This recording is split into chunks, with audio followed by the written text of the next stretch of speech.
இந்திய விளையாட்டு வீராங்கனை அதற்கு இந்திய பிரதமரே சதி செஞ்சாரா அப்படிங்கிற மாதிரி இந்தியாவினுடைய ஒரு நல்லெண்ணத்தை குலைக்கிற ஒரு விதத்துல இந்தியாவினுடைய இறையாண்மையை பாதிக்க செய்ய வேண்டும் என்கிற நோக்கத்தோடு இவர் இந்த ட்விட்டர் பதிவு செஞ்சிருக்கிறார்.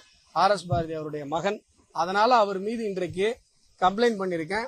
திமுகவினர் மீதான கம்ப்ளைண்டை வாங்கவே காவல்துறையினர் பயப்படுவதாக பாஜகவின் மாநில செயலாளர் அஸ்வத்தாமன் குற்றம் சாட்டியுள்ளார். திமுக அமைப்பு செயலாளர் RS பாரதியின் மகன் மீது கொடுத்த புகாரை தொடர்ந்து செய்தியாளர்களை சந்தித்த அவர் இவ்வாறு தெரிவித்துள்ளார்.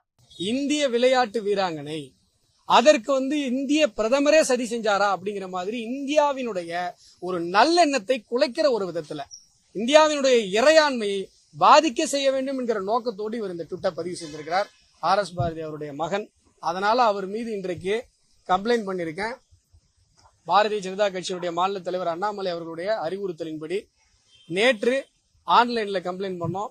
இப்போ கமிஷனர் ஆபீஸுக்கு நேரடியாக பிசிக்கல் கம்ப்ளைண்ட்டை கொடுத்துருக்கிறோம்.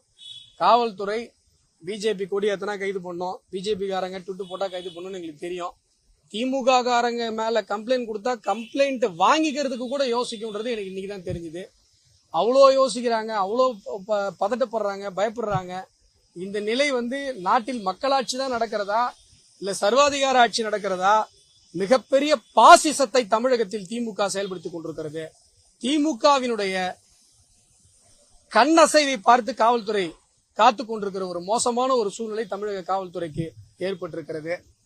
ஆகையால இந்த விஷயத்துல உண்மையான உறுதியான நடவடிக்கையை தமிழக காவல்துறை எடுக்க வேண்டும். இந்த குறிப்பிட்ட பதிவை போட்டவர் மீது வழக்கு பதிவு செய்து அவரை கைது செய்து விசாரிக்க வேண்டும் என்பதை இன்றைக்கு நாங்கள் கோரிக்கையாக வைத்துவிட்டு வந்திருக்கிறோம். செய்திகளை உள்ளது உள்ளபடி தெரிந்து கொள்ள ரெஃப்ளெக்ட் நியூஸை சப்ஸ்கிரைப் பண்ணுங்க.